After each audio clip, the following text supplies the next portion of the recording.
दोस्तों नमस्कार, सूर्य classes centre में आप लोगों का स्वागत है। दोस्तों आज हम पढ़ेंगे क्लास 10 हिंदी का सबसे महत्वपूर्ण पद्यांश गद्यांश का। ठीक ना। आज इस वीडियो में पढ़ने वाले हैं गद्यांश का सबसे महत्वपूर्ण प्रश्न, ठीक, जो हर साल बोर्ड एग्जाम में आता है। जो इसमें प्री बोर्ड का जो पेपर चल रहा है उसमें आपको ये क्वेश्चन देखने के लिए मिलेगा। ठीक ना, 100% कह रहा हूँ। आपको क्या करना है कि पेपर उठा लेना है, आज जो हम आपको बता रहे हैं इसको मिलाना है, देखना है कि ये पेपर में मिल रहा है कि नहीं मिल रहा है। ठीक ना, तो वो चीज़ हम बता रहे हैं गद्यांश का सबसे महत्वपूर्ण टॉपिक यानी प्रश्न। चलिए देखिए, दिया है कि कुसंग का ज्वर सबसे भयानक होता है, यह केवल नीति और सत्यवृद्धि का ही नाश नहीं करता बल्कि बुद्धि का भी क्षय करता है। किसी युवा पुरुष की संगति यदि बुरी होगी तो वह उसे पैर के बंदी चक्की के समान होगी, जो उसे दिन दिन उन्नति के गड्ढे में गिरती जाएगी, और यदि अच्छी होगी तो सहारे देने वाले बहू के समान होगी। ठीक ना, उसे निरंतर उन्नति की ओर उठाती जाएगी। बात सही बच्चों, आप कितना भी अच्छा है और आपका दोस्त है मतलब बहुत खराब है, अगर आप उनके साथ रहेंगे तो साथ रहते आपकी जो आदत है लैंग्वेज सारा ही बिगड़ जाएगा। ठीक है, उसी चीज़ को लेकर इसमें दर्शाया गया है कि यहाँ पे दिया है ना कि संगति यदि बुरी होगी तो उसको पैर के चक्की के समान होगी। बात सही है, अगर आपके संग रहने वाले बुरा है तो आप भी बुरा होंगे। चलिए इस देखिए प्रश्न को देख लेते हैं। देखिए, अगर आप लोग इसको हल करके आते हैं बोर्ड एग्जाम में तो आपको 6 नंबर यहाँ से पूरा क्लियर हो जाएगा। ठीक ना, आपको 6 नंबर यहाँ से क्लियर कर लेना है। ठीक, देखिए यहाँ पे 3 प्रश्न दिया है कि प्रस्तुत गद्यांश का संदर्भ लिखिए। अगर इसको लिखते हैं तो यहाँ से आपको 2 नंबर मिलता है। ठीक, देखिए दूसरा देखिए रेखांकित अंशों की व्याख्या कीजिए। ठीक, अगर आपको इसको हल करते हैं आप लोग, यहाँ से 2 नंबर मिल जाएगा। तीसरा प्रश्न दिया है कि कुसुम का क्या प्रभाव होता है। ठीक, इसको भी हल करते हैं, आपको यहाँ से 2 नंबर मिल जाएगा।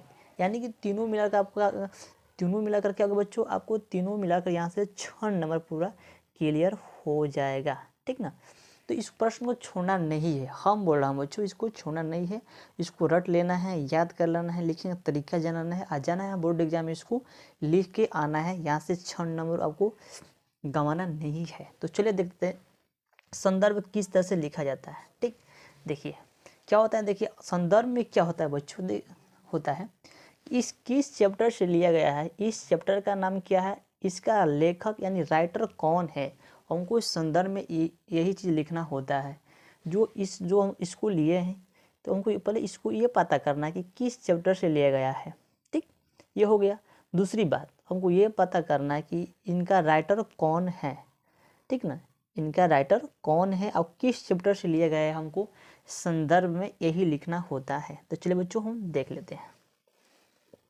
देखिए संदर्भ में लिखना, देखिए क्या लिखना है, प्रस्तुत गद्यावतरण आचार्य रामचंद्र शुक्ल जी लिखे हैं। ठीक ना, द्वारा लिखित एवं हमारी पाठ्य पुस्तक हिंदी के गद्य खंड में संस्कृत मित्रता नामक पाठ से लिया गया है। ठीक ना, लिया गया है, जो इस प्रश्न को लिया गया है इस मित्रता नामक पाठ से लिया गया है। जो इनका लेखक है, जो राइटर है, वो है हमारा आचार्य रामचंद्र शुक्ल जी हैं। ठीक ना, आपको संदर्भ में यही सब लिखना होता है। देखिए दूसरा दिया प्रश्न दिया बच्चों यहाँ पे कि रेखांकित अंशों की व्याख्या कीजिए। ठीक, देखिए रेखांकित अंशों की व्याख्या कीजिए।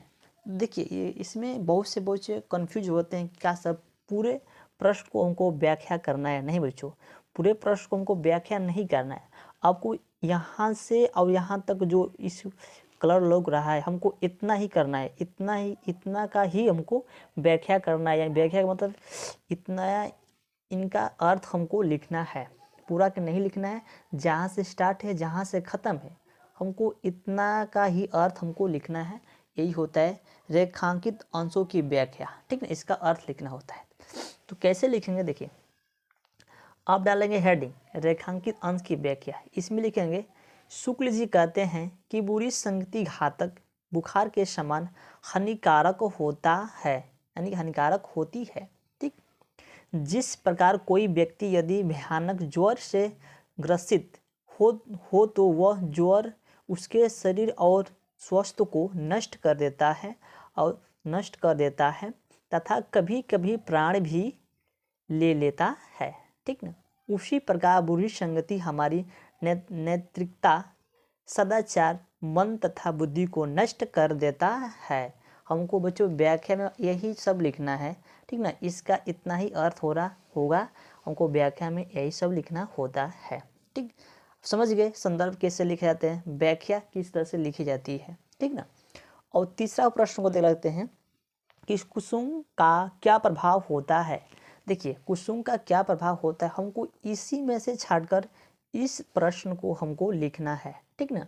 अगर आप इस चैप्टर को ध्यान से पढ़े होंगे, आपका माइंड में प्रस्ताविक बैठा होगा, इसके बारे में कुछ भी जानते हैं, तो अपना अनुसार भी इस चीज़ को लिख सकते हैं। यह नहीं कि जो चीज़ हम लिखे हैं आपको वही चीज़ लिखा बोर्ड एग्जाम में आना नहीं। मान लीजिए कि आपको इस चैप्टर के बारे में जानते हैं, कुछ इसका अलग अर्थ जानते हैं, तो अपने हिसाब से इसमें आपको इसमें लिख सकते हैं, ठीक ना। तो तीसरा प्रश्न का क्या होगा बच्चों उत्तर। देखिए कुसुम का प्रभाव बहुत भयानक होता है, इसके साथ साथ वह नैतिकता तथा अच्छे आचरण को नष्ट कर देता है, बुद्धि का भी क्षय करता है। हमको तीसरा प्रश्न का यही आंसर होगा, ठीक। इसमें कुछ भी नहीं करना बच्चों, बस हमको यही से ध्यान देना होता है कि संदर्भ क्या होता है। संदर्भ यही होता है कि किस चैप्टर से लिया गया है, इनका राइटर कौन है, हमको बस दो ही बात को ध्यान देना है, ठीक। और दूसरा बात है कि रेखांकित अंशों की व्याख्या। जो रेखांकित अंशों की जो व्याख्या कहने की बात है बच्चों, तो बस हमको इतना ही करना है। आपको बोर्ड एग्जाम में इसी तरह से पूरा लाइन खींच कर दे देगा, आप बोल देगा इसको व्याख्या कीजिए, तो पूरा नहीं करना, हमको इतना ही करना है। दोस्तों अगर आपको ये वीडियो अच्छा लगा होगा तो लाइक कमेंट सब्सक्राइब जरूर करिए और अपने मित्रों को पास शेयर करिए ताकि उनका भी हेल्प हो सके, ठीक। तो चलिए मिलते हैं अगले नेक्स्ट वीडियो में, तब तक जय हिंद जय भारत।